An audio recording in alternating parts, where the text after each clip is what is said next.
Sorry about that. We seem to have a problem when my phone rings. I hope it doesn't happen again.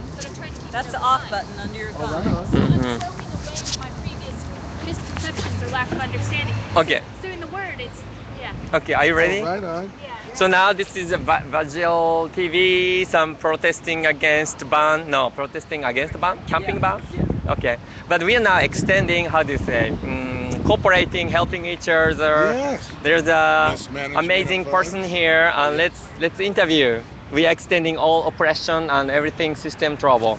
Hi. Hi. Hi. So what would you like to say to I the would like Ustream? to say today I'm Oh. promoting Half the Sky, Uh-huh. which is a project started by Nicholas Kristof from the New York Times, who actually went to Portland State University. Cool. So he's a Portland guy, and his partner is Cheryl Wu Dun, who's from China, and they deal with development issues as they affect women in terms of child trafficking, human trafficking, labor abuses, slavery. And they're dealing with these very, very serious issues, and they're turning oppression into empowerment Wow. through economic initiatives And I mean, support services. that's cool. Who are you with, or who do you represent? I'm okay. I'm interested in creating more exciting than war and more sustainable than peace. That's my personal project. Oh, that's interesting. Yes, yeah. Thanks for joining. Yeah, thank you for the platform.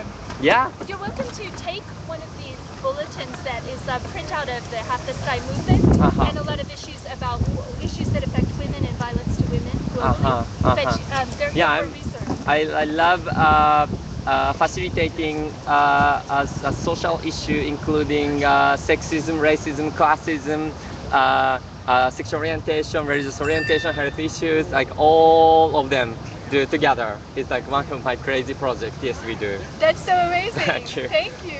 So yeah, any oppression Yeah. is wrong. Yeah. So yeah, thank you. So I feel now shy. Maybe.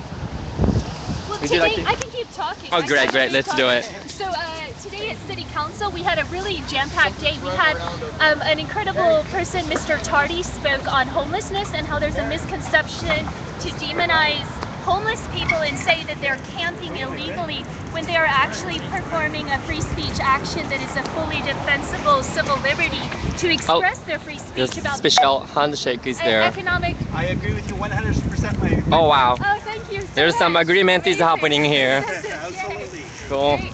So he did a really incredible thing where he brought in a visual aid that was three-dimensional that showed tents and camping, and then he was very much like a theatrical I need to hug. performer. Oh, yeah, very sorry for not so linear process. And so, Very so he diversity was is very embraced. Yes, he was very theatrical in his presentation to show that this misconception that people are camping and just enjoying themselves when they're actually protesting the economic circumstances which cause them to be homeless and cause this that the words and the language that are being used are changing our perception of reality. So we need to take it back to what is actually happening when they try to make camping illegal, is that they're calling homelessness camping as a way to euphemize the severity of the stress. So then I moved in and I tried to bring in homelessness with women, where to sentence women to homelessness on the streets. This also happens for men, it happens for different genders or transgender people, but they can face a lot of sexual violence, or children can face this as well. And so homelessness is a sentence to different risks and fears for violence that are very real. So I tied that in with the Half the Sky movement, which is about global economic empowerment of women, civic and political empowerment, because a lot of times in American culture, it's easy to say the problem is far away. Like the problem is in India or the problem is in China, but we have a problem right here on our Right own here, right street. now. It's about 5-6 people here, so we do have same problem here. Yeah. Oh wow. Yeah. How do we work on that? We have to make change Really? for all of us, not just for the rich. Okay. Wow. The rich have it easier. Was that too strong intervention? Okay, now I mean, like is that the oppression? Any oppression happening right here, right now? Yeah, Any we're oppression? sitting Oh yeah. here We're sitting out on the streets. And Oh. we have a place to stay. Well, we need basics. We would need showers and art supplies in a center, like maybe right there. Right there? Where Oh, wow. everybody can Long go. underwear. Oh, I heard a lice lotion. Anybody has lice lotion? Absolutely. We're treated like garbage. Garbage? Sexual lubricant. Oh my god.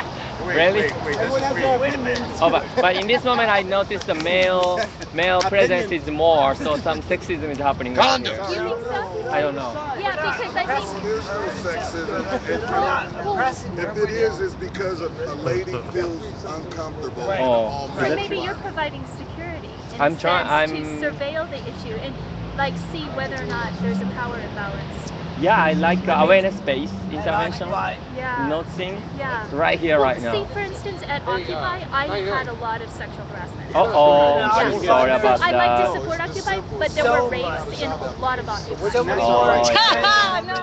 Oh, no, just saying yes or no. Yeah, so those are really hard things to discuss, but they're important to discuss. Yeah. so many men and women now. Okay, so My sisters were.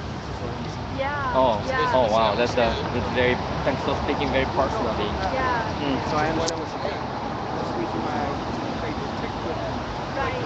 Well, and I think we could use empowerment projects to bring men and women together so men learn to treat their sisters with respect as women treat their brothers with respect. And that a lot of times I actually brought like one of my friends came up, Matthew came up, and he actually talked about his role on the streets is a role as a protector of women who are homeless, who are harassed, who are sexually threatened, who Okay, can you go face stand there? violence and face a lot of shock and trauma.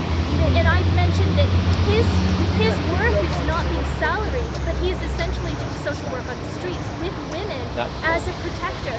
And I think in a lot of ways the society needs to recognize that our men on the streets are often providing security for their women folk, for their friends. Interesting. Right behind the Agree. white car? Yeah. That's necessary. Can you say more? Out here, and if you're not a molester, not somebody who wants to take advantage of women, you want to protect women. I mean, I know for myself, I feel it in my soul that I need to, I hardly know Mary, but, I feel like it's a role for me that I need to protect. Because it's dangerous out here for us, for you, for everybody. We've had rapes on campus at PSU, and that's where you actually move out of the zone where the homelessness is even tolerated, like the police Still exclude. happens. But they're happening in the campus buildings, in the bathrooms, the women's rooms, where the administrators are even afraid to go. And so I brought up the issue that we need to make Portland State University, but also Portland, a rape-free zone. But one of the easiest and fastest ways to help get that moving is to get people solid housing. Like to have women sleeping on the streets is an opportunity for someone who has violence in their mind. Something came close to that in our group. So up there. I'm paying I was there attention. at the time. There was an It wasn't a rape, but it was a guy who was jerking off behind a woman who was sneaking there. I was really sick. And Yeah. we were not very happy with this person, and he was escorted out of here big time. So Yeah. not to ever return. Yeah, from safety aspect now, I'm paying attention to what the home or what the protection means in this moment. Yeah. It's very important. Well, I've had a history since I was inspired by Cameron Whitten did a hunger strike this summer where he was protesting the lack of housing in Portland, and it kind of moved me out of my shell, so I started signing up to speak for city council. And one of the things I spoke about was homelessness affecting women and how this sentence to homelessness provides a chance for them to be violated physically or sexually, and that in some cultures in society, homelessness is considered illegal, and Oh wow. being housed is actually your constitutional right. So I think we actually have to change our understanding of our constitutional rights. And if we do not have a constitution which is humane, we have to make a constitution which is humane that says housing, gender equality, education, information, all of these basic human rights should be ours. And from there we basically build the infrastructure of society where every single human has something to offer the world. They have intelligence and stories and languages and art skills. But yeah, exactly. And if you deprive, Super. Yeah. Now 99 was agreeing, so maybe you can say something. I just did. Hey, smiled, shook my head, nodded in agreement.